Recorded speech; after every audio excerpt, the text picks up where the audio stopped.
Чашиделек! Вас приветствует выпуск новостей Тибет на этой неделе. Сегодня последний день года железной крысы по тибетскому лунному календарю. Мы подобрали для вас 10 основных новостей этого года. Его святейшество Далай-лама продолжает вдохновлять мир и служить для всех нас ориентиром во время пандемии. Мировые лидеры поздравили его святейшество Далай-ламу с 85-летием. Центральная тибетская администрация отметила год благодарности его святейшеству Далай-ламе.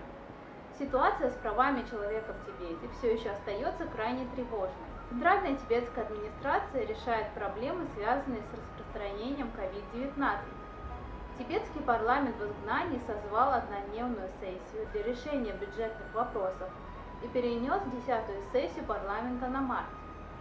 Соединенные Штаты Америки приняли закон о тибетской политике и поддержке 2020 года.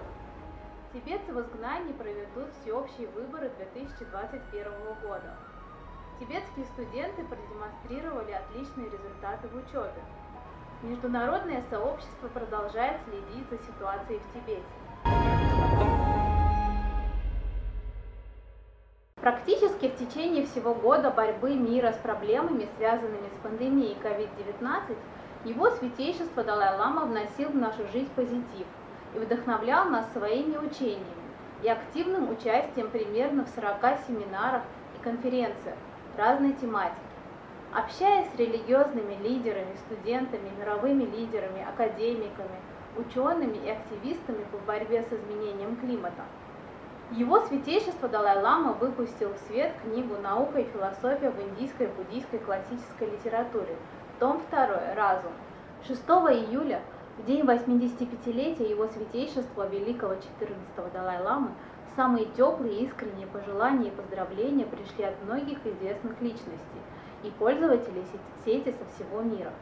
В день празднования 85-летия и наследия его святейшества Далай-лама получил специальный видеоролик с приветствиями от 85 выдающихся личностей из разных уголков мира, включая бывшего президента США Джорджа Буша, спикера Палаты представителей США Нэнси Пелоси, государственного Министерства по делам молодежи и спорта Кирана Риджиу и национального генерального секретаря БДП Рама Мадхава и других видных деятелей.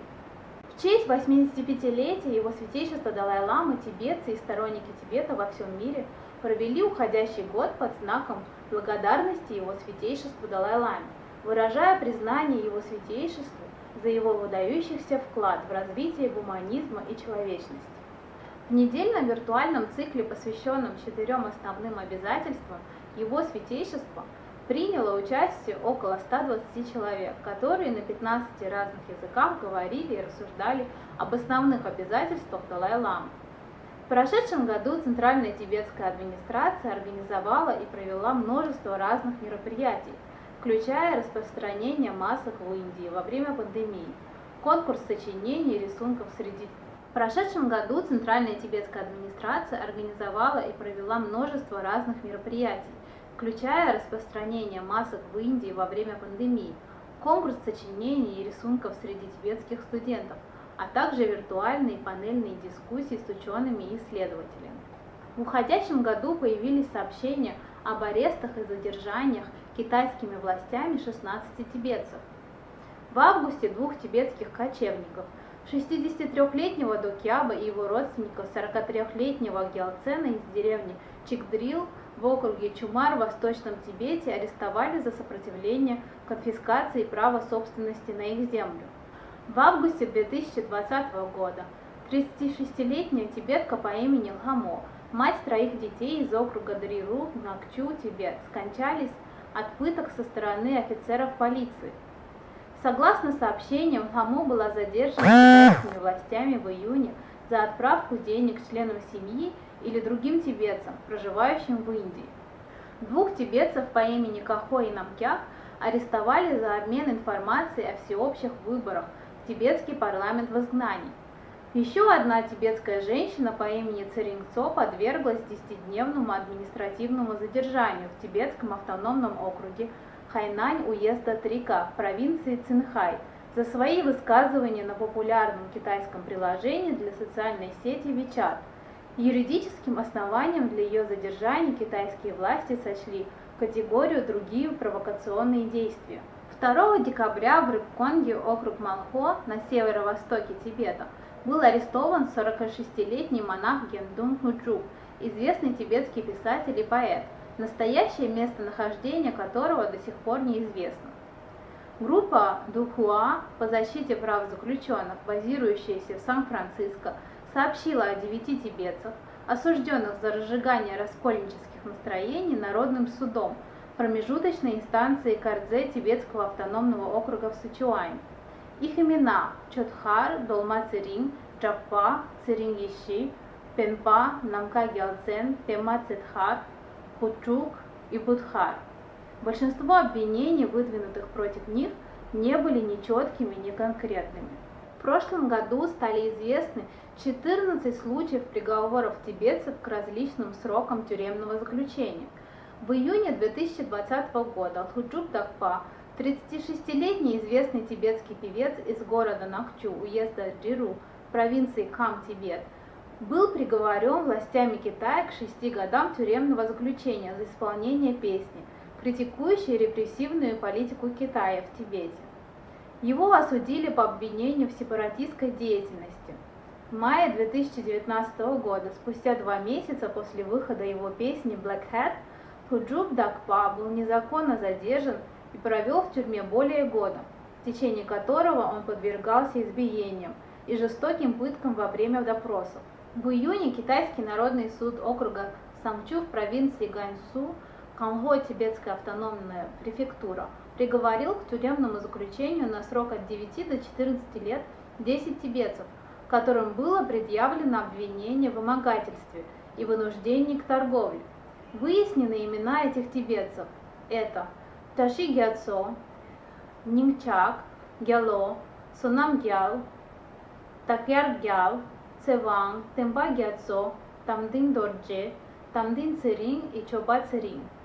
Суд промежуточной инстанции префектуры Голок приговорил тибетского кочевника Хунджуба Дордже из Мачина, префектура Голок в Тибете, к 1 году тюремного заключения по обвинению в подстрекательстве к сепаратизму за пересылку и размещение в своих аккаунтах Weibo и WeChat незаконных, по мнению Китая, материалов, включая изображение и учение его святейшества Далай-ламы.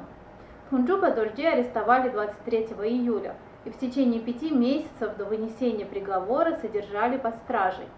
Согласно сообщениям, в июле 2020 года 2 тибетца по имени Ханчжо Цетан и Цего из округа Текхор, Тибетский автономный округ Малхо в провинции Цинхай, были приговорены китайским судом на северо-востоке Тибета к 7 и 3 годам тюремного заключения, соответственно, по обвинениям в подрывной деятельности против государства и разглашении государственной тайны, после того, как они сочинили, спели и распространили песню, восхваляющую его святейшество Далай-ламу. Правозащитные группы утверждают, что обвинения, выдвинутые про них китайскими властями, были ложными. Стало известно о 6 случаях гибели тибетских политических заключенных, смерть которых напрямую связана с пытками и другими жестокими видами обращения, которым они подвергались во время заключения, что привело к серьезным проблемам со здоровьем после их освобождения. Тибетская женщина по имени Лхамо, мать 3 детей из тибетского округа Джиру в Накчу, скончалась в результате пыток со стороны сотрудников полиции вскоре после того, как в августе 2020 года ее перевели из тюрьмы в местную больницу. Спустя 2 месяца после ареста Лхамо власти вызвали членов ее семьи в полицейскую больницу, где, как сообщается, Лхамо была настолько избита, что семья ее не узнала, а сама Лхамо не могла говорить. Через 2 дня она скончалась в больнице. Бывший тибетский политический заключенный по имени Чойки, освобожденный в 2019 году после отбытия 4-летнего срока в китайской тюрьме, скончался в мае 2020 года в результате пыток, перенесенных им в тюрьме. Он умер в своем доме в деревне Шосан, волость Ниток, уезд Сертар, в Кардзе Тибетском автономном округе провинции Сычуань. Чинли Чоден, известный также как Самджу, приговоренный к 7 годам тюремного заключения после участия в протесте против китайских властей, скончался в феврале 2020 года. Тибетский монах по имени Чащи Пинсок, помощник покойного Тулку Тензина Делека Римпоче, скончался в марте прошлого года после тюремного заключения и продолжительной болезни. Согласно сообщениям, после освобождения из тюрьмы Якра в Пхук близ Дарцедо, включенного в состав провинции Сычуань в июле 2003 года, физическое состояние Чащи Пинсока было крайне плачевным. В момент своего ареста достопочтенный Чащи Пинсок был болен туберкулезом. Из-за отсутствия надлежащей медицинской помощи и жестокого обращения в тюрьме на протяжении 7 лет заключения его здоровье ухудшилось. В апреле из-за травм, полученных в тюрьме, скончался бывший политический заключенный по имени Гедун Шера, монах монастыря Ронпур-Аптен в округе Сок, префектура Накчу в так называемом Тибетском автономном районе. Его арестовали в 2017 году по обвинению в распространении в китайских социальных сетях политически важных документов. 26 апреля в возрасте 51 года скончался Царим Бакджо, отсидевший 8 лет в тюрьме за участие в протесте против незаконного китайского правления в Тибете, поднятия тибетского флага и призыва к возвращению его святейшества Далай-ламы. 19 января 2021 года скончался 19-летний тибетский монах Тензин Нимай из монастыря Цзавунпо после жестокого избиения и пыток со стороны китайских властей во время мирных протестов за независимость в ноябре 2019 года. Одним из явных примеров жестокого контроля Китая над потоком информации, поступающей в Тибет и исходящей из Тибета, являются недавние сообщения о Шурмо, скончавшемся после совершения им акта самосожжения в 2015 году. А о состоянии защитника прав тибетского языка Чащи Вангчука после его освобождения из тюрьмы в январе 2021 года до сих пор неизвестно. После сообщения о первом случае заражения COVID-19 в китайском городе Ухань все страны мира включились в борьбу с пандемией. Центральная тибетская администрация инициировала ряд мер по борьбе с распространением коронавирусной инфекции в тибетской общине в изгнании. Кабинет министров выделил 33 миллиона рупий на программу по борьбе с распространением вируса COVID-19 в помощь тибетским общинам, особенно пожилым людям, нуждающимся и студентам, вынужденным оставаться в колледжах. Это явилось первым крупным пакетом поддержки, принятым Центральной тибетской администрацией. Для решения проблем, связанных с распространением COVID-19, была создана специальная группа под руководством Сикиона и министра здравоохранения.